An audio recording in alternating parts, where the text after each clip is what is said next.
Hello दोस्तों, welcome to accounting सीखो।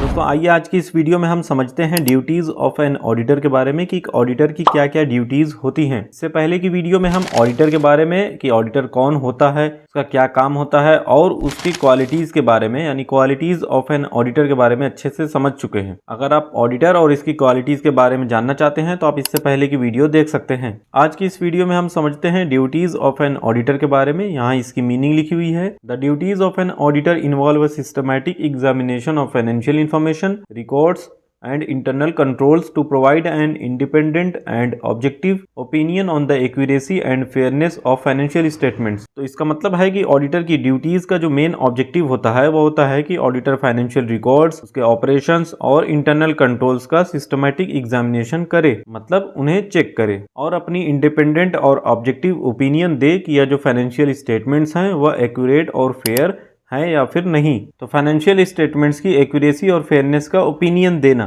तो इस तरह ऑडिट एक डिटेल्ड प्रोसेस है जिसमें एक ऑडिटर को हर स्टेप पर केयरफुली वर्क करना पड़ता है ताकि फाइनेंशियल स्टेटमेंट्स की सच्चाई के बारे में इवेल्युएट किया जा सके, उसे बताया जा सके, उसका पता लगाया जा सके। अब दोस्तों आइए ऑडिटर की ड्यूटीज को अलग अलग पॉइंट्स के थ्रू डिटेल में समझते हैं। तो इसमें सबसे पहला है प्लानिंग द ऑडिट, ऑडिट को प्लान करना। तो ऑडिट प्लानिंग सबसे पहला और क्रूशियल स्टेप होता है, मतलब बहुत ही यह इंपॉर्टेंट है। तो ऑडिटर को ऑडिट स्टार्ट करने से पहले ऑडिट प्रोसेस को सिस्टमेटिकली प्लान करना होता है। तो वो ऑडिटर इसकी प्लानिंग कैसे करता है? तो एक ऑडिटर को यह डिसाइड करना पड़ता है कि किस एरिया को ऑडिट करना है, क्या ऑब्जेक्टिव्स होंगे, कौन सी टेक्निक्स यूज की जाएंगी और कौन से रिसोर्सेज रिक्वायर्ड हैं। तो इस प्लानिंग के दौरान ऑडिटर को टाइम फ्रेम और बजटिंग भी डिसाइड करना होता है। साथ ही यह प्लानिंग ऑडिट को इफिशिएंट और इफेक्टिव बनाने में मदद करती है। ऑडिटर की ड्यूटीज में दूसरा इसका पॉइंट है इंटरनल कंट्रोल इवेल्युएशन। एक ऑडिटर की यह भी ड्यूटी होती है कि वो बिजनेस के इंटरनल कंट्रोल्स को इवेल्युएट करे, उसका पता लगाए। इंटरनल कंट्रोल्स वो सिस्टम और प्रोसीजर्स होते हैं जो बिजनेस अपने ऑपरेशंस को मैनेज करने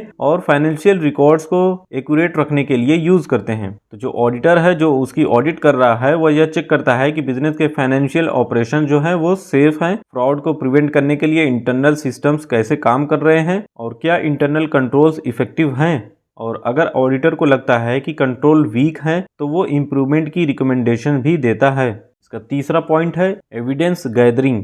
एविडेंस गैदरिंग का मतलब है कि ऑडिटर को बिजनेस के फाइनेंशियल रिकॉर्ड्स और ट्रांजैक्शंस का प्रूफ गैदर करना या कहें इकट्ठा करना होता है। अब इसमें क्या क्या चीज़ें आती हैं या क्या क्या चीज़ें उसे इकट्ठा करनी होती हैं? तो जैसे इसमें हो गए invoices, receipts, contracts, bank statements और अदर फाइनेंशियल डॉक्यूमेंट्स इंक्लूड होते हैं। तो ऑडिटर को ये सारी चीज़ें कलेक्ट करनी होती है जिससे वो अपनी फाइंडिंग्स को सपोर्ट कर सके। तो यह एविडेंस ऑडिटर को अपने कंक्लूजन को ड्रॉ करने और ऑडिट रिपोर्ट प्रिपेयर करने में हेल्प करते हैं। ड्यूटीज ऑफ एन ऑडिटर का नेक्स्ट पॉइंट है वेरिफिकेशन ऑफ ट्रांजैक्शंस। तो ट्रांजैक्शंस की वेरिफिकेशन का मतलब है कि ऑडिटर को हर फाइनेंशियल ट्रांजैक्शन को थ्रोली चेक करना होता है। ऑडिटर यह देखने की कोशिश करता है कि ट्रांजैक्शन जो है वो वैलिड हैं, एक्यूरेटली रिकॉर्डेड हैं और ऑथराइज्ड हैं। तो ऑडिटर को वेरीफाई करना होता है कि जो भी ट्रांजैक्शंस रिकॉर्ड किए गए हैं वो जेन्युइन हैं और प्रॉपर डॉक्यूमेंटेशन के साथ अटैच हैं या आते हैं। अब इसका पता कैसे चलेगा कि उसमें वो बिल्स चेक कर सकता है, वो रिसिप्ट चेक कर सकता है या कोई एग्रीमेंट्स जो हैं उनको वो साथ में वो अटैच हैं या नहीं, ये सारी चीजें चेक करना। नेक्स्ट है फ्रॉड डिटेक्शन। एक ऑडिटर की यह भी ड्यूटीज होती है कि वो फ्रॉड डिटेक्शन करे यानी फ्रॉड्स का पता लगाए। तो एक ऑडिटर को अपनी एग्जामिनेशन के दौरान बिजनेस के फाइनेंशियल रिकॉर्ड्स में किसी भी तरह की फ्रॉडलेंट एक्टिविटीज को डिटेक्ट करना होता है। तो अगर ऑडिटर को फ्रॉड के बारे में किसी भी तरह का शक होता है या उसे पता चलता है तो उसे वह प्रॉपर अथॉरिटीज को रिपोर्ट करता है। तो यह भी ऑडिटर की एक ड्यूटी है कि वह बिजनेस में होने वाले फ्रॉड का पता लगाए। नेक्स्ट है ऑडिट डॉक्यूमेंटेशन। तो ऑडिट डॉक्यूमेंटेशन का मतलब है कि ऑडिटर को अपनी ऑडिट प्रोसेस, फाइंडिंग्स और एविडेंस को प्रॉपर्ली डॉक्यूमेंट करना होता है। यह डॉक्यूमेंटेशन फ्यूचर रेफरेंस के लिए ज़रूरी होते हैं।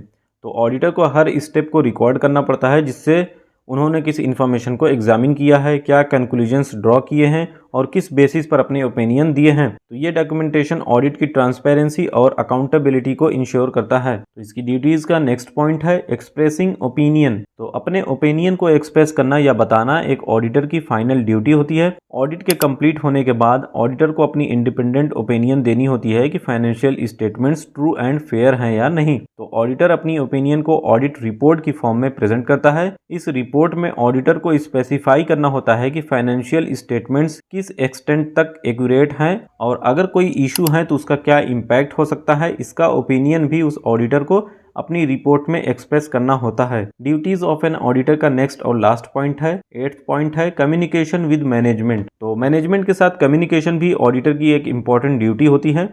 ऑडिटर को रेगुलरली मैनेजमेंट के साथ इंटरेक्ट करना पड़ता है ताकि ऑडिट के दौरान कोई भी कंसर्न्स या इशू क्लियर किए जा सके। तो मैनेजमेंट के साथ कम्युनिकेशन भी ऑडिटर की इंपॉर्टेंट ड्यूटी होती है। ऑडिटर को रेगुलरली मैनेजमेंट के साथ इंटरेक्ट करना पड़ता है ताकि ऑडिट के दौरान कोई भी कंसर्न्स या इशू को क्लियर किए जा सके। ऑडिटर अपनी फाइंडिंग्स को मैनेजमेंट के साथ डिस्कस करता है, उनको रिकमेंडेशंस प्रोवाइड करता है और अगर कोई इंटरनल कंट्रोल वीकनेसेस हैं तो उनको हाईलाइट करता है। तो मैनेजमेंट को ऑडिट रिपोर्ट भी शेयर की जाती है जो फाइनेंशियल पोजीशन और परफॉर्मेंस के बारे में डिटेल प्रोवाइड करती है। तो इस तरह दोस्तों ये सारे पॉइंट्स जो हैं यह एक ऑडिटर की ड्यूटीज को बताते हैं। कंक्लूजन में हम यह कह सकते हैं कि ऑडिटर की ड्यूटीज एक सिस्टमैटिक और डिटेल्ड प्रोसेस होती है जिसमें हर स्टेप पर ऑडिटर को केयरफुली वर्क करना पड़ता है। उसका काम फाइनेंशियल रिकॉर्ड्स को वेरीफाई करना, फ्रॉड को डिटेक्ट करना, इंटरनल कंट्रोल्स को इवेलुएट करना और अपनी इंडिपेंडेंट ओपिनियन देना होता है। यह ड्यूटीज इंश्योर करती हैं कि फाइनेंशियल स्टेटमेंट्स एक्यूरेट और फेयर हों